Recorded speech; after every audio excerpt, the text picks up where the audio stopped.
Good morning everyone, I am Ilaria Rini and I'm gonna present my project about landmark-based localization, as the title suggests. So, the project consists in the robot exploring a room in a random way, as a robot vacuum cleaner would do.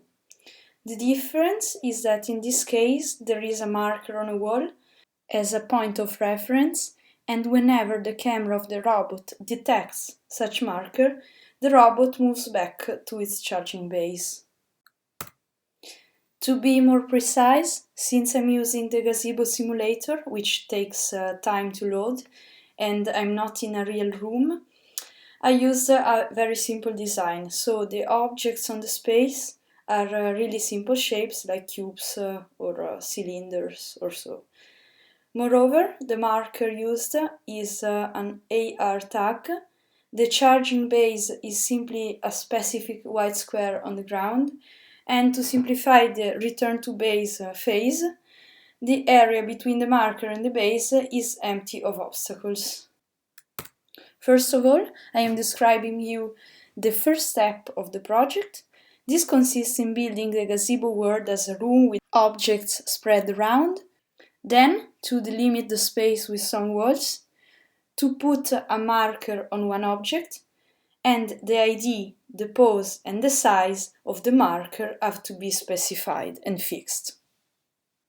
Now I'm showing you some pictures of the resulting world from different perspectives. This is the view from above, and these are the robot point of views. It is now time to present the second step, which is the implementation step. It consists in implementing a random exploration behavior for the robot, to use the package AprilTagRoss for the marker detection and the relative pose estimation. It is the key of the project. And then finally to find out the angle and the straight line path from the robot estimated pose and the base pose. And this is based on what AprilTagRoss computed. This step is implemented as a state machine, which I am showing you. It starts with a random rotation, then when the rotation is done, it goes straight. If an obstacle is met, again a random rotation is done. While if it is going straight or if it is rotating and it sees the marker, then it goes to the base, which is the final state of the machine. Now I'm gonna show you the results. First of all, since the walk is random, it takes much time for the robot to end up in the area where it can detect the tag. So I decided to partition the video and select the most interesting parts. The first part is the random exploration, which you can see.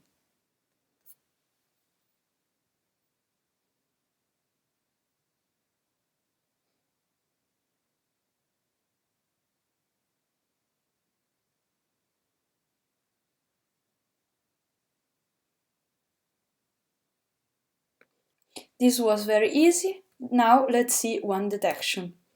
This is the best case detection. Look at this.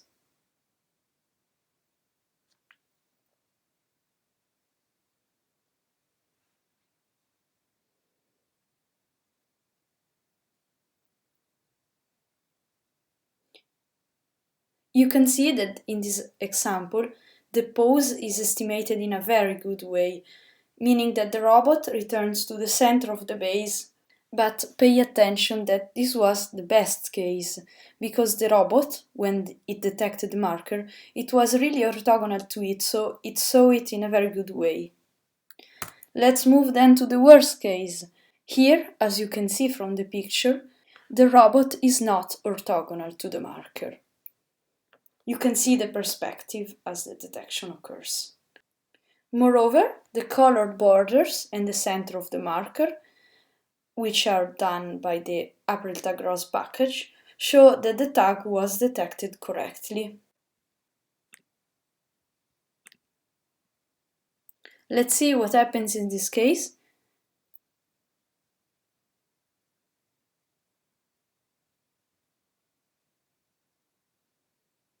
You see that the robot does not reach the center of the base, and I discovered that this has to do with the estimation of the y-coordinate of the robot. And this problem influences many other detection situations. Moreover, this problem is also very difficult to adjust. In red, you see the y-coordinate detected in the worst case, and it is detected to be closer to 0 than in the best case, which you see in blue, when actually in the worst case it was 2 meters far from 0. So this error can't be adjusted manually because adjusting the worst case would affect the correct result of the best case. So, in conclusion, we probably cannot expect high precision results, and we have to account for some meters of tolerance error. This is not good enough for a vacuum cleaner because a house cannot tolerate several meters of error. But probably there may be some techniques to refine this detection. That's it. Thank you for your attention.